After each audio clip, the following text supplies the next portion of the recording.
Awe, amicus. While traversing the wasteland, players are guaranteed to run across the most common enemy type in Fallout: raiders. People who by choice or happenstance live outside of the major communities in the wasteland. Let's take a look at how these groups function and why they appear as they do. In the earlier games, raiders were often a member of a specific gang or cult of raiders. It wasn't a free-for-all of a massive population of sadistic scavengers. It was closer to a series of bloodthirsty cults that sought to expand their territory and prey on anyone unlucky enough to wander into sight. Raiders are a very basic form of enemy. It's just bad humans. People who would rather kill and loot than farm or trade. A standard bandit archetype we can see in many games and genres. It's also a very human thing to do in the face of a tragedy or a difficult landscape like the wasteland.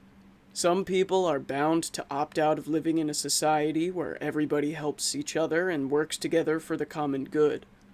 They would rather live in hideouts and make their living by taking it from others. Unlike other enemy groups in Fallout, raiders have the most reason to appear in every game in the franchise, because wherever you find humans making a living in the post-apocalypse, you'll find others trying to take it for themselves. Just like brigands, pirates, and bandits throughout all of human history. I take issue with the raiders of Fallout 4. It's the exact same set of issues I had with the bandits from Skyrim. First, there are just too many. The population is way higher than it should be. Second, they are unorganized. There seems to be an utter lack of hierarchy, organization, and communication between the raiders. This is made worse by the fact that there are so many. The greater the population, the more likely groups are going to form. We should see more gangs, tribes, and cults from these raiders. But as it stands, they seem to function as an army, split into 6-man squads, all roaming and killing without any real goal or focus. Let's explore that first reason. Too many raiders.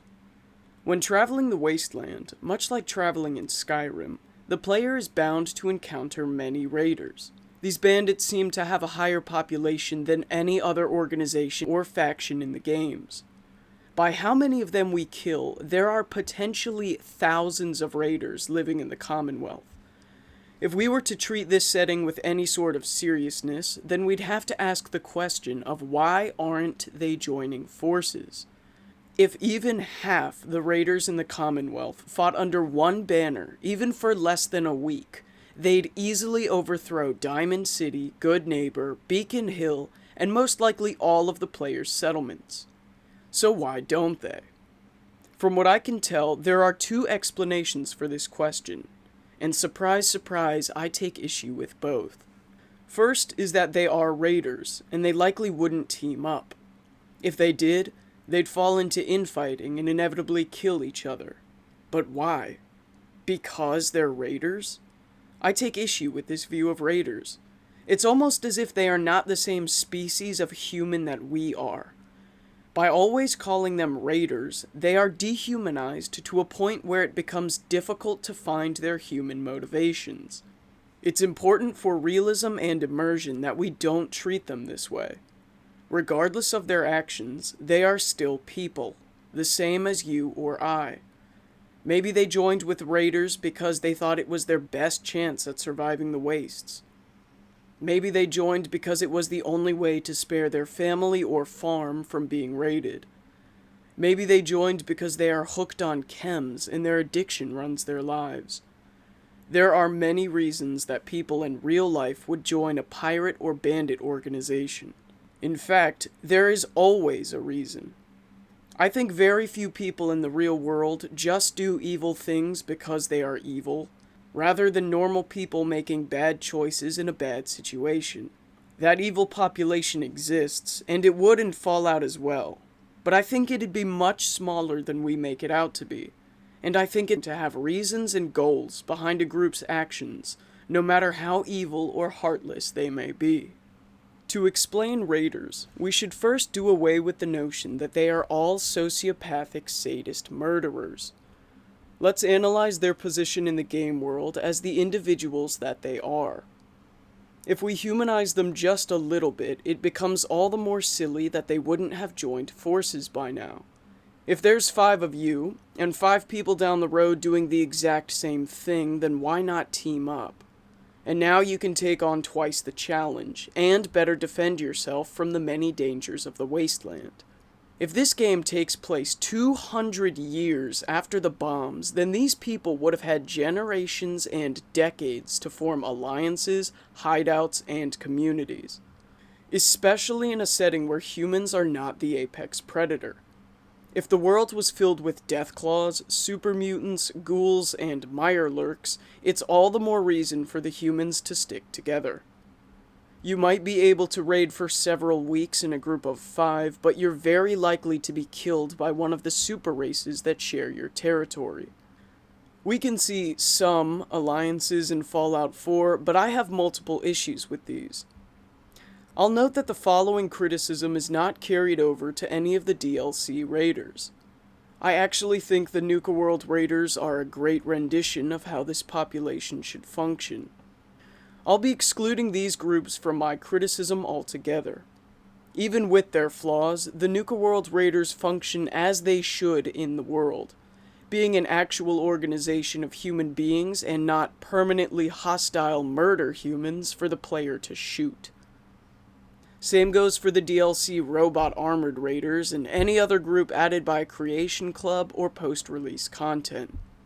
On that same note, it's important to understand that just because they did Raiders well in a DLC, it does not excuse the poor treatment of Raiders in the base game. As for the gangs and cults of Raiders in the base game, they are disappointing to say the least. Tell me, Amicus, from playing Fallout 4, how many Raider gangs do we see in the Commonwealth?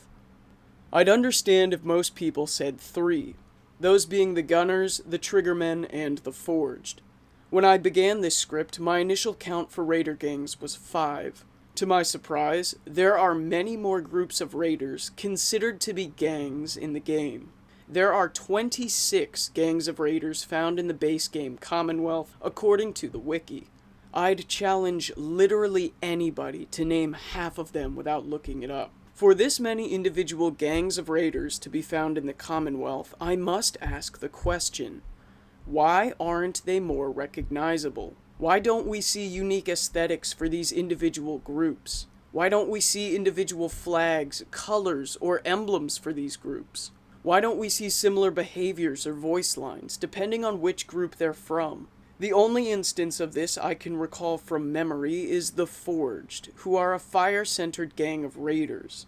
Most of them have extensive burn scars and use flamethrowers. Other than this group, you could ostensibly swap the raiders from one gang to another, and the player would never notice the difference.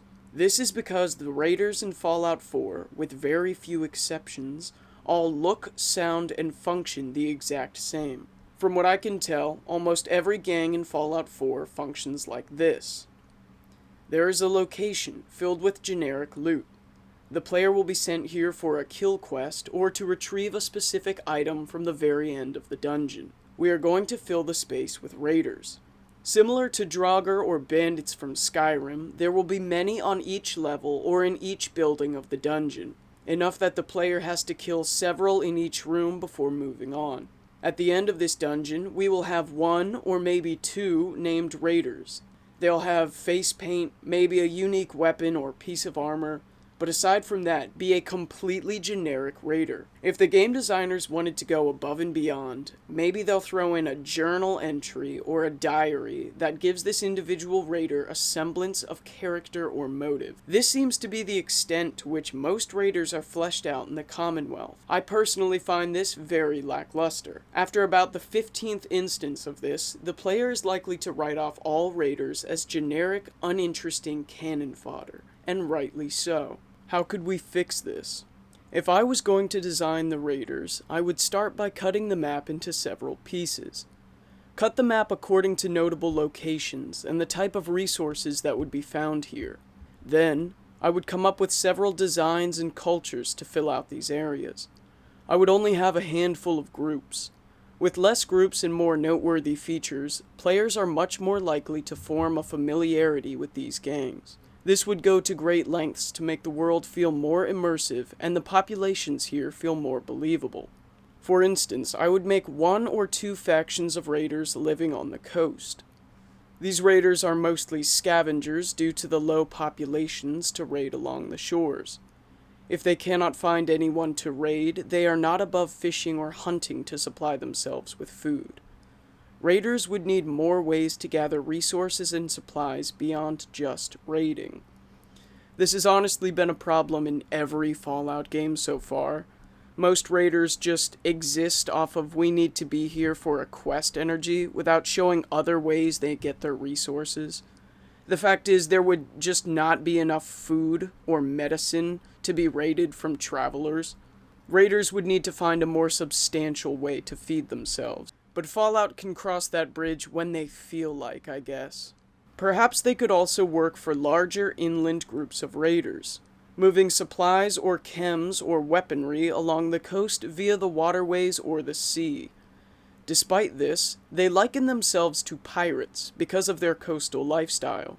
We could differentiate them from other groups by their heavy use of bandanas and maybe some skull and crossbone imagery on their armor or forts.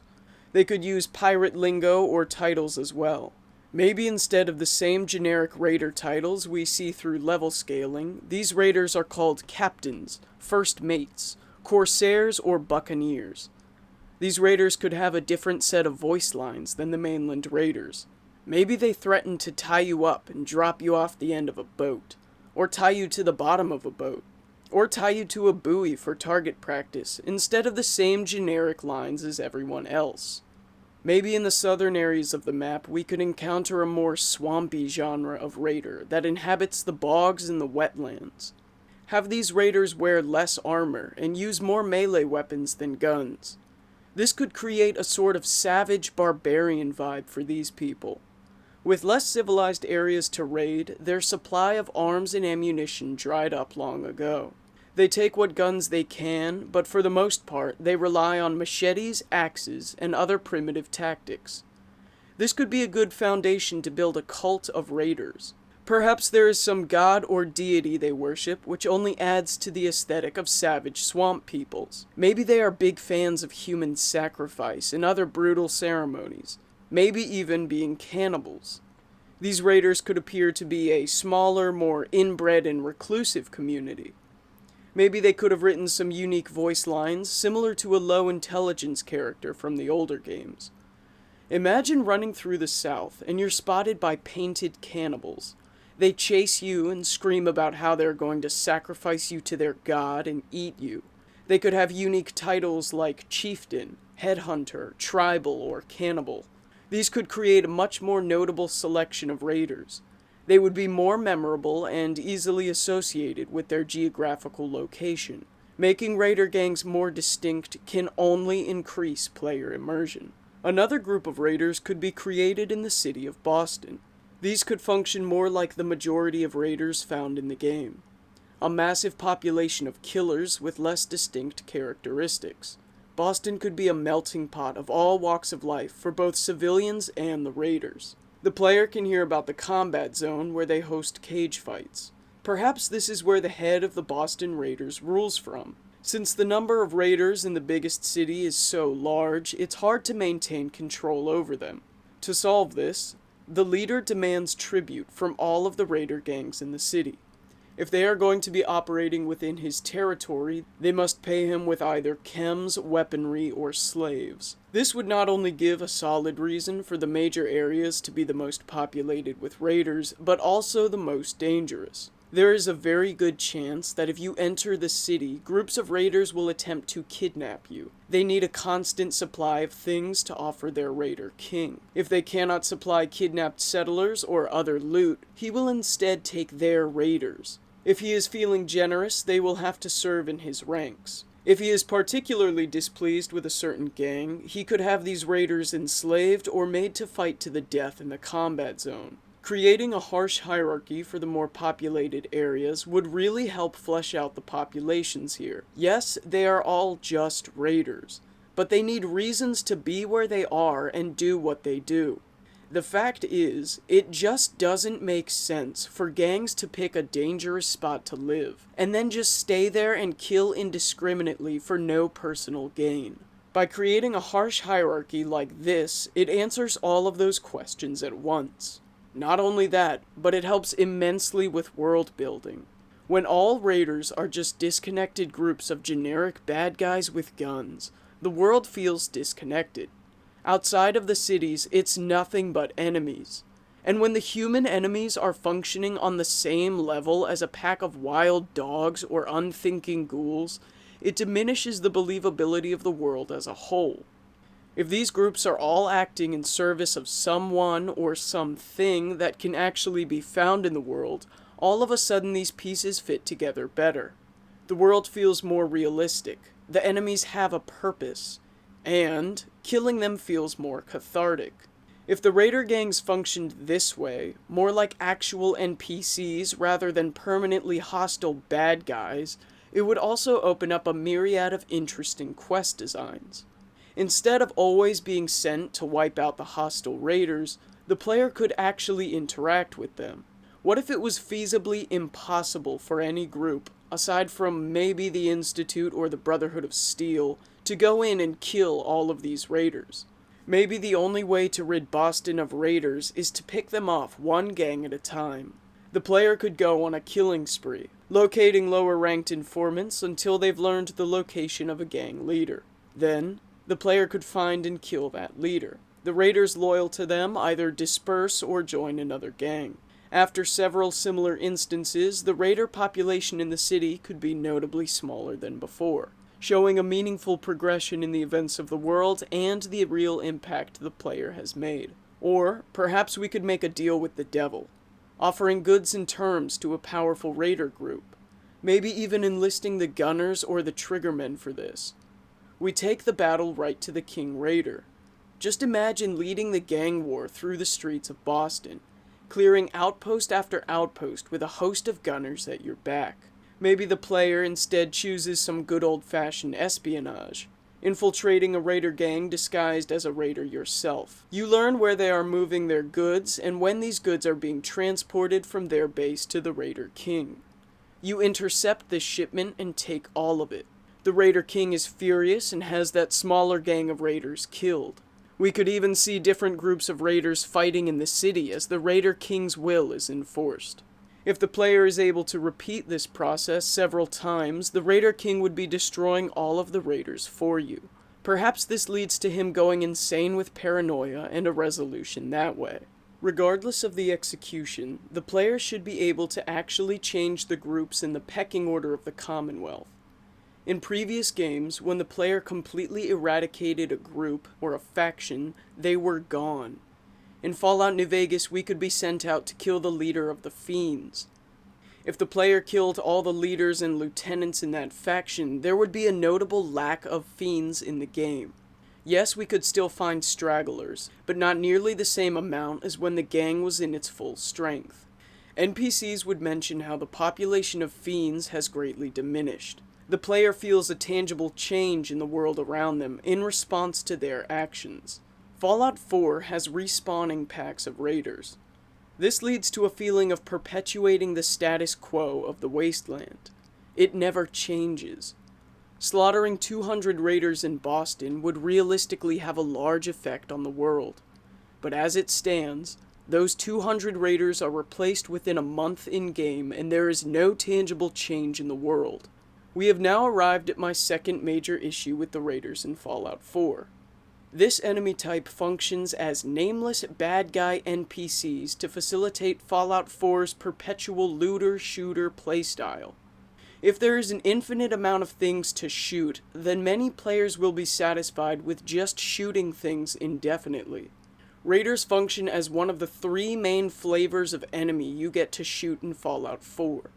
No matter how many bases you clear, how many unnamed raiders you kill, how many named raiders you kill, and how many times you clear the same bases, the population of raiders doesn't change. The map is permanently filled with an infinite supply of junky bandits. It doesn't make any sense with the rest of the world.